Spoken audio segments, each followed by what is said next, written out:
So, first thing, if I slip into my hometown accent and nobody can understand me, please just put your hands up. If I start speaking quickly, I might slip into that accent. So, okay. So I'm going to talk about what we're doing in the UK and what the campaign strategy is that we're using in the UK. I just need to make a quick thank you to the James Gibbs Stewart Trust, which was set up by James Gibbs Stewart, who some of you may know, an old Scottish reformer. Let's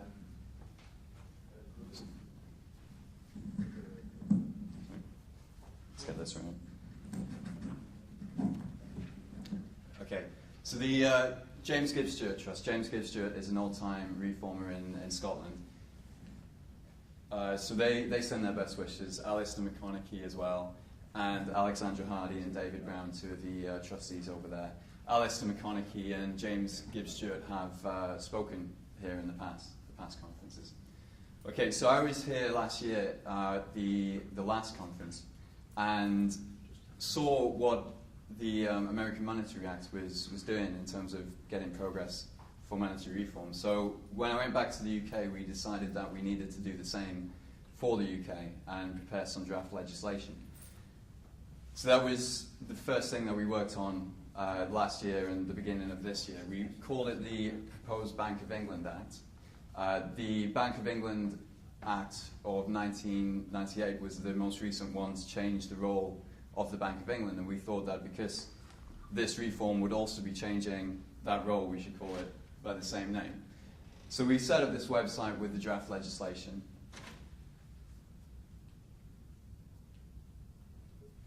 So we've got it all in legalese, written by a lawyer who's trained in writing legislation.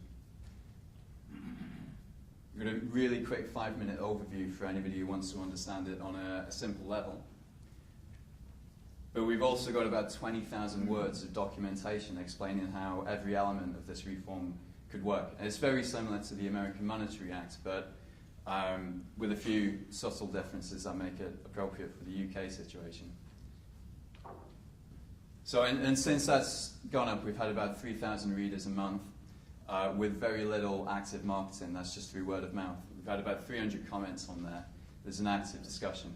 So it's really, it's brought people to the cause and to understand, what the issue is and how we could go about fixing it.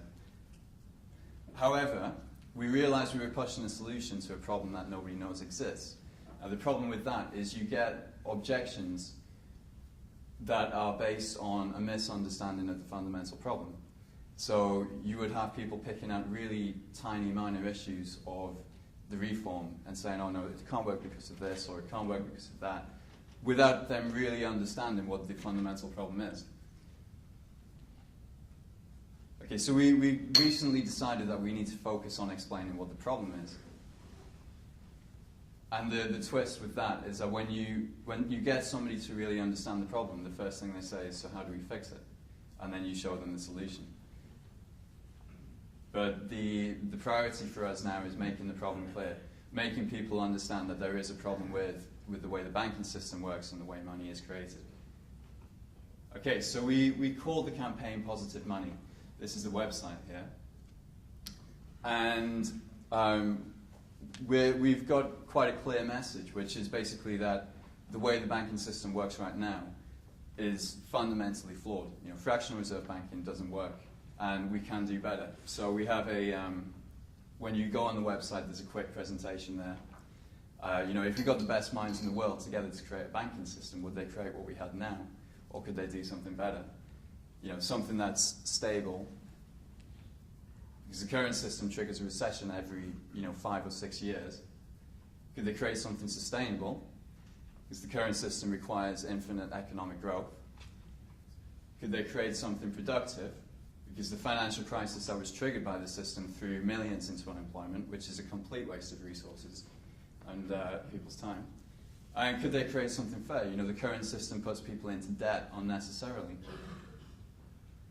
So we're saying money and banking is at the root of all most of our social and economic problems, but it doesn't have to be. And we can fix banking, we can make it fair, sustainable, stable and productive.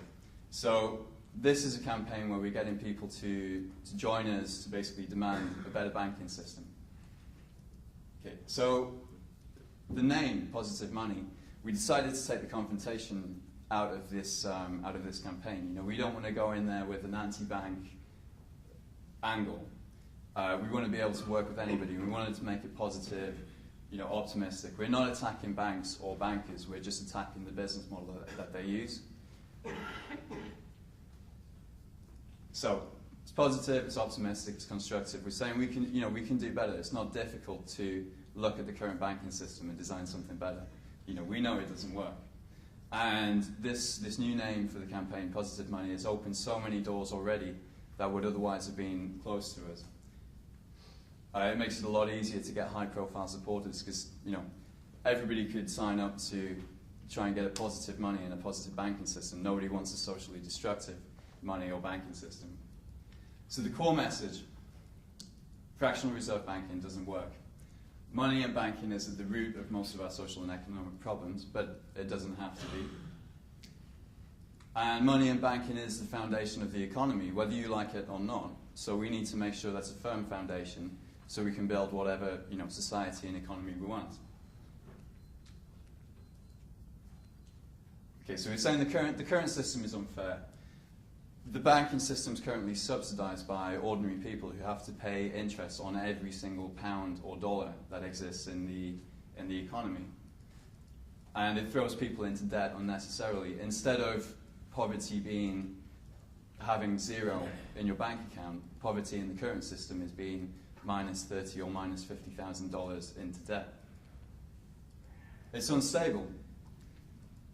The current system is inherently unstable, and it triggers a recession every few years. It's designed in such a way that, give it enough time, it's bound to collapse. It's unsustainable. You know, debt cannot continue rising forever. At some point, that's going to start falling down, as it did in 2007.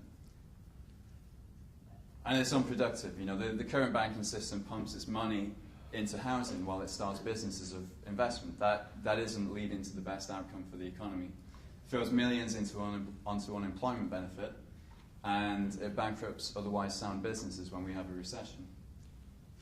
So, you know, let's fix it. We're not pushing, with this campaign, we're not pushing any particular solution.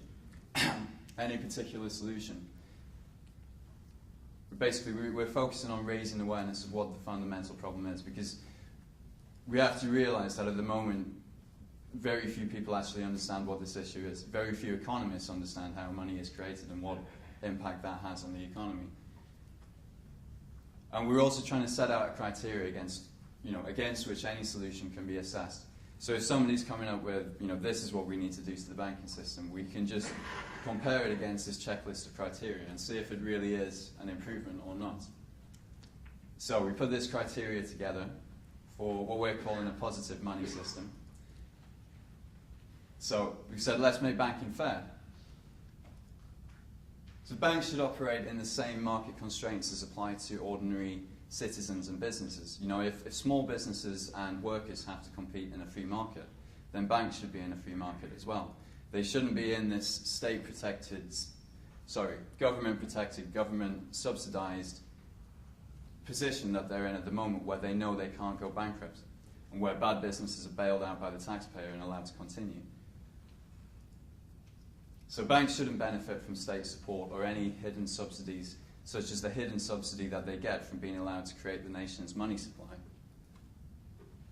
And the banking sector should be rewarded in line with the value that they actually contribute to the society, and not benefit from all these free lunches that they get with the current system. Most importantly of all for us here is that the process of creating money should not also create debt at the same time. So whatever process you use to create money, it should not in-debt people. And the system should not be designed in such a way that it creates unnaturally high levels of debt. Let's make banking stable. So you can design a system that isn't inherently unstable, one that isn't inherently pro-cyclical. you can create something that is almost self-regulating, so that we lose a lot of the instability that we currently have in financial markets and in the economy, and make banking sustainable. So you can't have a banking system that has this inherent flaw that will lead it to eventually collapse.